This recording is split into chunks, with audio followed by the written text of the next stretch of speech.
Imagine o jantar. Alguns convidados chegam cedo, comem os melhores pratos, bebem o melhor vinho, escolhem os melhores lugares. Depois, quando você chega, a comida acabou, os preços subiram e a conta está na sua mesa. Parabéns.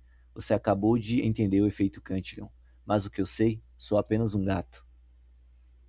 O dinheiro novo não chega para todos ao mesmo tempo.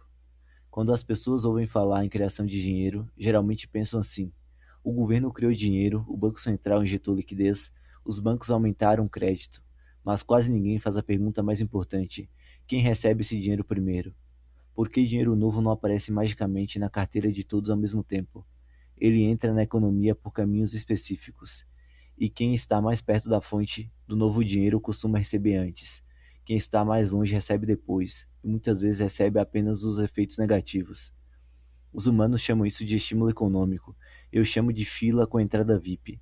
Essa é a essência do efeito Cantillon. O dinheiro novo não afeta todos igualmente.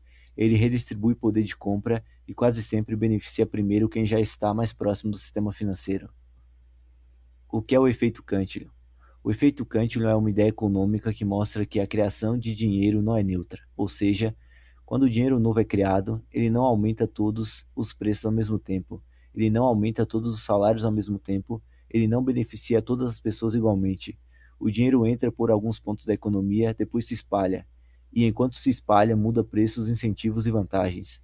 Quem recebe o dinheiro primeiro consegue comprar antes dos preços subirem totalmente. Quem recebe por último encontra os preços já ajustados. É como jogar banco imobiliário, mas alguns jogadores começam com hotéis na Avenida Paulista e você começa com a dívida e um boleto. Pense assim: se uma grande quantidade de dinheiro nova entra no sistema financeiro, ela pode chegar primeiro a bancos, fundos, grandes empresas, governo e investidores. Esses agentes usam esse dinheiro para comprar ativos, refinanciar dívidas, investir ou expandir operações. Quando esse dinheiro chega ao trabalhador comum, os imóveis, alimentos, serviços e ativos muitas vezes já subiram. O resultado, a desigualdade aumenta, sem que ninguém precise anunciar isso oficialmente.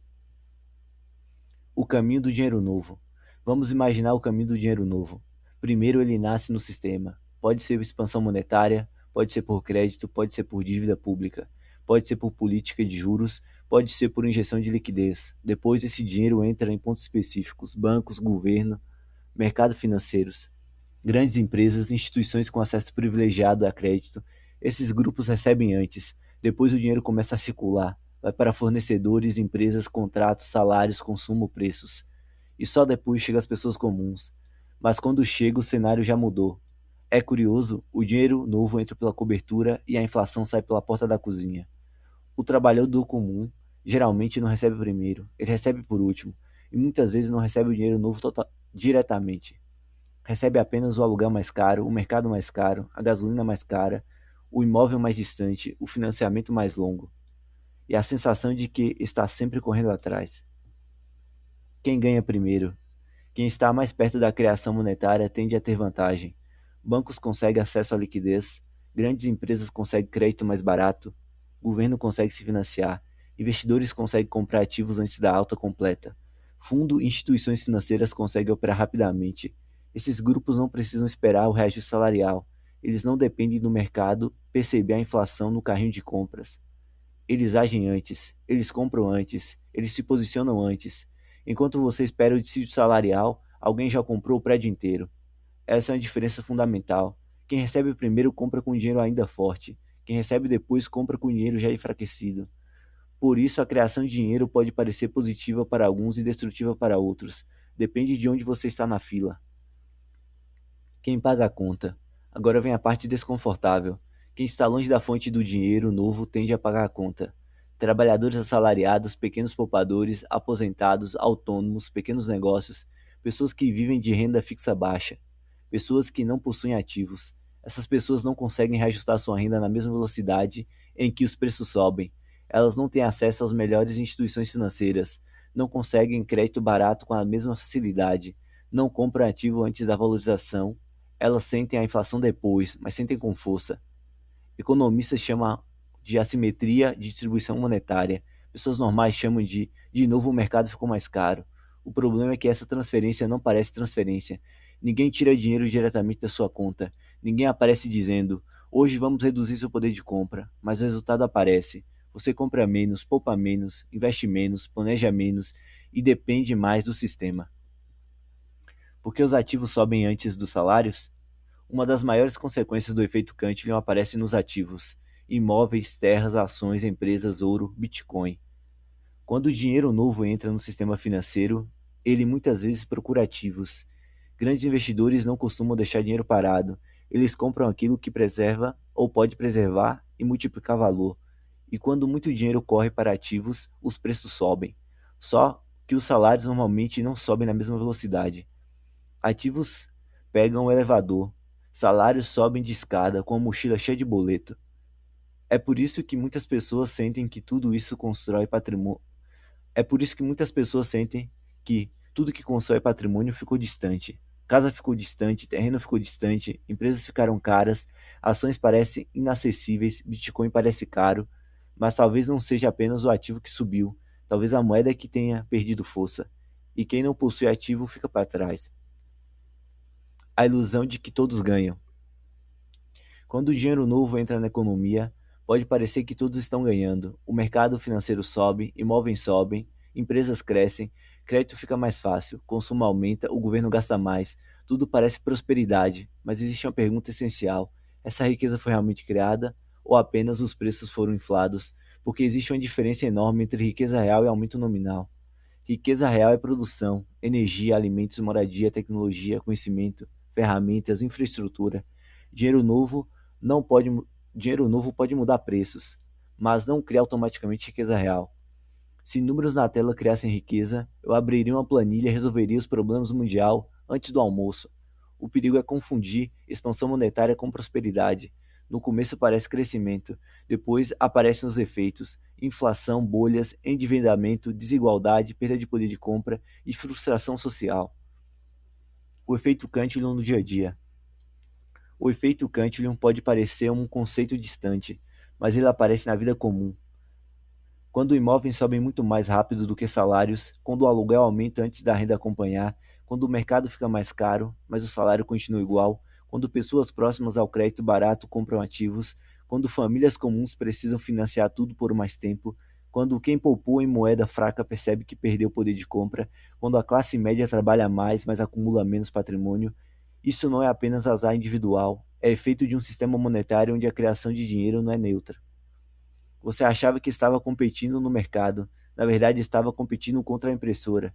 E esse é o ponto central. O problema não é mais apenas ganhar dinheiro. O problema é onde você está posicionado dentro do sistema. Quem recebe dinheiro novo antes tem uma vantagem visível. Quem recebe depois precisa correr atrás dos preços que já se moveram. Por que isso aumenta a desigualdade? O efeito Cantillon ajuda a explicar por que a desigualdade pode aumentar mesmo em períodos de crescimento econômico. Quem já possui ativos se beneficia da valorização. Quem tem acesso a crédito barato consegue comprar mais ativos. Quem está próximo do sistema financeiro se posiciona antes. Enquanto isso, alguém quem depende apenas de salário enfrenta preços maiores. Isso cria uma divisão. De um lado, quem possui ativos, de outro, quem depende apenas de moeda. E se a moeda perde poder de compra, o segundo grupo fica cada vez mais distante do primeiro. É difícil acumular patrimônio quando o dinheiro que você guarda está evaporando e os ativos que você quer comprar estão pegando fogo.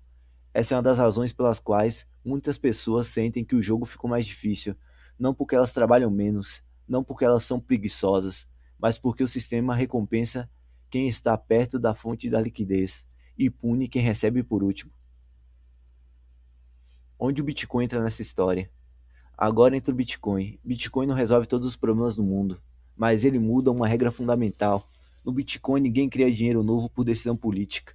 Não existe uma sala fechada decidindo expandir a oferta. Não existe um grupo recebendo unidades recém-criadas por privilégio institucional ou senhoriagem. A emissão é previsível, pública, programada, auditável e limitada. Novos bitcoins surgem pela mineração segundo regras conhecidas por todos. Qualquer pessoa pode verificar. Ninguém precisa confiar em uma autoridade central para saber qual é a política monetária. No sistema Fiat você pergunta: o que eles decidiram hoje? No Bitcoin você pergunta: o que o código permite? Uma diferença pequena? Não. É enorme. Essa é uma das, essa é uma das críticas mais fortes que o Bitcoin faz ao sistema atual. Ele reduz o espaço para a manipulação monetária, ele torna a oferta previsível, ele impede que alguém simplesmente crie mais unidades para salvar problemas de curto prazo, e por isso ele incomoda, porque tira o poder de quem pode controlar a moeda. Bitcoin não tem efeito Cantillon? Aqui precisamos ser honestos. Bitcoin também tem distribuição. Mineradores recebem novos bitcoins. Quem comprou cedo se beneficiou mais. Quem entendeu antes teve vantagem. Isso existe. Mas há uma diferença importante. As regras são públicas, a emissão é conhecida, o limite é fixo. Qualquer pessoa pode verificar a oferta. Ninguém consegue criar mais bitcoins por decreto. Ninguém pode alterar facilmente o cronograma monetário para beneficiar um grupo específico. Essa transparência muda o jogo. Bitcoin não promete igualdade de resultados, promete regras verificáveis, o que, comparado ao sistema atual, já é quase ficção científica. O ponto não é que Bitcoin cria um mundo perfeito, o ponto é que ele apresenta um sistema monetário onde as regras são claras antes do jogo começar. No sistema Fiat, as regras podem mudar, no Bitcoin as regras resistem à mudança. E isso faz toda a diferença para quem quer preservar valor no longo prazo. A pergunta que você deveria fazer, depois de entender o efeito Cantillon, a pergunta muda. Não é apenas quanto dinheiro eu ganho, a pergunta passa a ser em que ponto da fila eu recebo esse dinheiro. Porque se você recebe depois que os preços subiram, o número pode ser maior, mas o poder de compra pode ser menor. Também não é apenas quanto eu tenho guardado, a pergunta passa a ser: esse dinheiro preserva meu poder de compra? Porque se a moeda perde valor, sua poupança pode estar sendo drenada lentamente. O efeito Cantillon mostra que o dinheiro novo não é neutro. Ele tem direção, tem caminho, tem beneficiários e tem pagadores.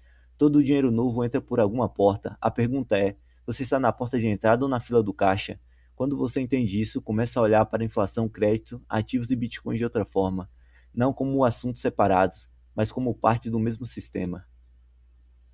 O efeito Cantillon explica na verdade, uma verdade desconfortável. Quando o dinheiro novo é criado, nem todos recebem igualmente, mas alguns recebem antes, compram antes, se protegem antes, outros recebem depois, pagam mais caro e descobrem tarde demais que a moeda perdeu força. Por isso estudar dinheiro é tão importante. Não basta trabalhar, não basta poupar, não basta ganhar mais. Você precisa entender o sistema no qual o seu dinheiro existe. Porque se você não entender quem recebe primeiro, talvez passe a vida inteira pagando a conta por último. Os humanos gostam de dizer que dinheiro não cai do céu, correto, ele costuma cair primeiro no colo de alguém, depois chega até você em forma de inflação. Mas o que eu sei, sou apenas um gato, não confie e verifique. No próximo episódio, porque o ouro foi dinheiro por milhares de anos. Até lá, cuidado com a fila monetária, ela raramente é organizada para favorecer você.